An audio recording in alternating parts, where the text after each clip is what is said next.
Are people going to Right. judge me? You take another step of, okay, where before I would just be able to grab my purse and my car keys and go. Now I'm putting a baby in a car seat carrier. Now I am packing a diaper bag and making sure I had bottles with, Right. formula or breast milk, or had a place to warm up the breast milk, because Right. Madeline never did latch.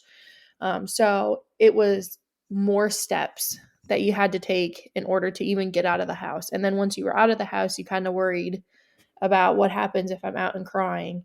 What Mhm. happens if she has a blowout? What happens? There's a whole bunch of what ifs that happen. And Yeah. so that honestly took a lot away from, I think, myself too, because I used to be able to, do my hair and get dressed and look more presentable. And now it was focused all on the baby. And so I do feel like I lost a lot of myself. And like I said, I still haven't 100% found myself. I'm slowly starting to make myself, even if it's twice a week or 3 times a week, trying to put on a little bit of makeup or trying to do your hair, because all that stuff really goes out the window when you become a parent. Because like Yeah. every last minute or every free minute that you have is mostly devoted to your child. It was difficult. And it still is difficult for me 5 years later. So if anyone that is listening to this is like, wow, like I still haven't found myself, make sure you take steps here and there. Like even if they're little steps to, give your kids to your spouse or your parents or whoever can watch them, and take a little walk or just go out to the store by yourself. Mhm. And I struggled with that for a while after I had Madeline. Like I never wanted to leave her. But I also had some pretty like postpartum anxiety and some terrible thoughts of like things that could happen when I was Yeah. out, some dark Yeah. thoughts. So I think that that is kind of key to making sure, you have your mind on track, and it is okay to take time for you, and you cannot pour from an empty cup. It is the best to kind of rejuvenate yourself and fill yourself up so you can provide more for those in your life and your kids in your life. And I'm still Yeah. learning how to do that. Yeah, I think that's a big takeaway is when you are a mom, when you turn to be a mom, everybody's different. Some people might say, like, I didn't lose anything. Like, I feel like this is what I was meant to do my whole life. And some people say this is what I was meant to do my whole life, but it doesn't feel the way that I thought it would, or. So, as far as like when you were also in the office, I like to think about that too, because that's kind of like interesting that you saw both sides of it as a doctor's assistant, tech, whatever you want to call yourself. Um, what did you think moms said the most when they came in? Like if you have any idea. Okay, because when I went in, mine's a whole long stupid story, but I went in before my 6 week, checkup, whatever, at the OB because I had preeclampsia and they never told me I did.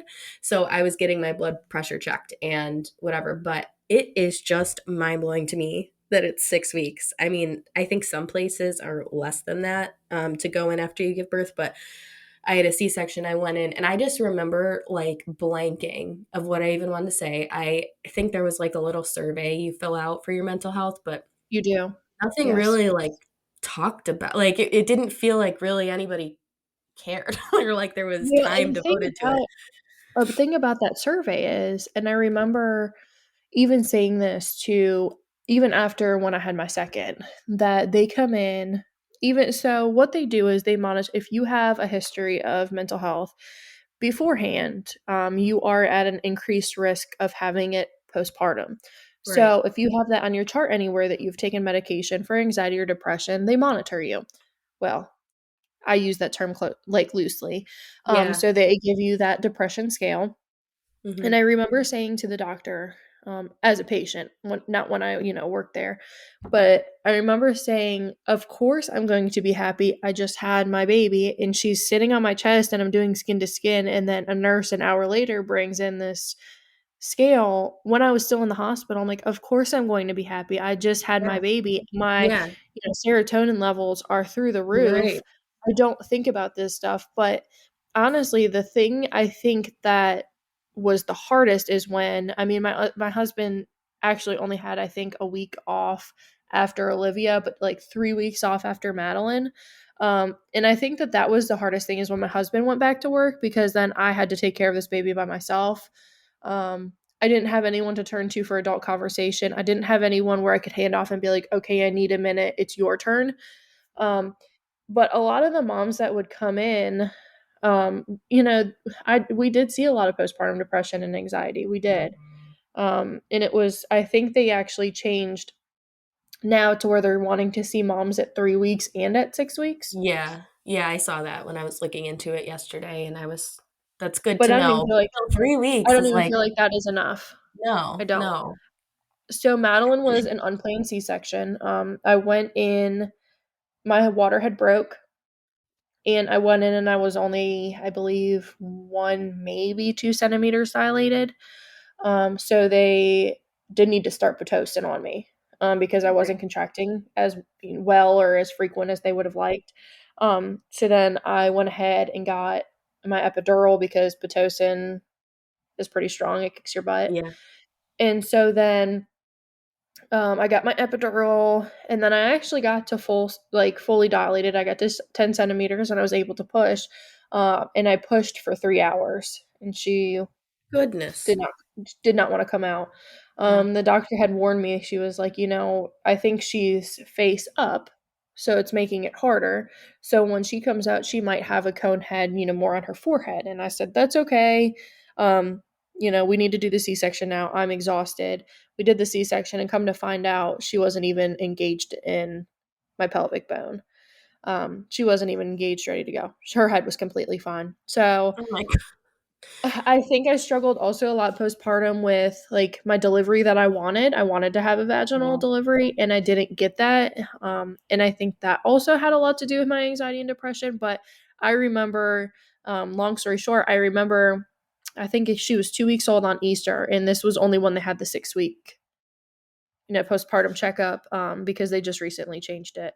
And Yeah. I remember I was sitting here, it was Easter, and everyone was enjoying an Easter dinner, and I was sitting in bed shaking. I had a fever. I was not feeling good. And I remember, because it was the weekend and it was a holiday, I worked there, obviously, so I knew my doctor's number and I texted my doctor, but I remember sitting there and feeling like if I didn't work there and I was just a patient that didn't have these extra resources, how would I feel? Yeah. And that kind of broke my heart. It was very scary. I mean, come to find out, it was mastitis that I had, but like the support that that moms don't have is sickening, Yeah. especially from their providers. We really, and I know these providers are absolutely drained. I get it. They have tons of patients, but there needs to be something. And I know a lot of people are actually starting to rely on doulas because of that. Yeah. Yeah, and I think yeah, that's exactly what I was going to say is we're pretty fortunate, and there's a lot of people who are not, and they don't even realize what they need, or that it's scary to think about that. And I think a lot of people who don't have the resources or the tools or even the knowledge, it's just so dangerous for the mom and the child. And it is mind-boggling to me that, If 3 weeks I is too much. Yeah, if I never worked in OBGYN, I honestly would have went into like pregnancy and motherhood, like, or put the whole post, not even motherhood, but the whole postpartum, with absolutely no idea of what to expect. I would have thought, Mhm. honestly, on Easter, had I not known that I was, fighting something, I would have thought I was dying. Like, Yeah, that's how sick I felt. I had no idea. I would have had no idea what mastitis was. I would have had no idea what any of these postpartum terms were if I didn't work in the doctor's office. So I was very fortunate to have the knowledge, but I can understand why women come in with such postpartum depression and anxiety because you don't have the education beforehand, right. Yeah, you and know? like I said, it's I think the support really needs to be for the moms after birth just as much or even more, in my opinion. So I wanted to kind of bring up, because I didn't talk about this on the podcast yet, but my son has some extra needs. He has a disorder. It's very rare. And Lynn and I have kind of bonded a little more because she also finds that she's engaged in the healthcare system a lot more because of her daughter. So I wanted to kind of talk about it from the angle of like how maybe the wife or mom takes on a little bit more of that emotional labor. And I'm trying to, be careful of what I say. I know that both of us have great husbands with like very supportive systems. But I think it just has always been this way, and mothers are just, I don't want to say more equipped, but it just ends up being that way in my It's our experience. And instincts. yeah, it just is. So as far as that in being a mom and being Lynne, I feel like that's another thing. Like it's not just part of the mom thing. Now it's like being an advocate, being a mom, being Lynne. Mhm. Like so it's a lot. And like what do you have to say about like what kind of just came up when I brought that up? Um, so my daughter, my 5-year-old, to get a little personal, when she was around 9 months old, I started noticing that she had, um, not some differences, but some delays about her. And she wasn't necessarily sitting at the age that she should be sitting at or walking at like the age she should be walking at, and she wasn't even really babbling. I took her in to the doctors and they said, some kids just develop at different paces, don't stress it. And I remember coming home and really feeling like something was still different. And so I obviously, Facebook and Instagram and every, social media Of course. platform has its ups and its downs. And I remember seeing some people that I knew had kids, around the same age that Madeline was born, and they were blabbing words left and right, and Madeline Yeah. wasn't. Mhm. And, one of besides mama and dada, a lot of times a kid's word is baby. So I remember, and it brings so much emotions to talk about it. I remember sitting in Madeline's room, on the floor with her, and I had a Pampers box, and there was a baby on it. And I Yeah. remember sitting there and just saying, "Baby, baby, look, a baby," and was pointing the baby, and like she just wouldn't say it. She couldn't say Yeah. it. Yeah. And so that's kind of when I was like, okay, there is something more going on here. Um, and so the wait list here for the developmental pediatrician is really long. Um, and so I went ahead, and this is a big thing that I want every mother to know is if you feel like your child has a delay, you do not need a pediatrician's referral to get them the help that they need. So important. And Yeah. yes, that is so important. I hope everyone, if they take away anything from it is that. There is what is where I live. It's called Birth to Three. It's free services, and you can refer your own child to it.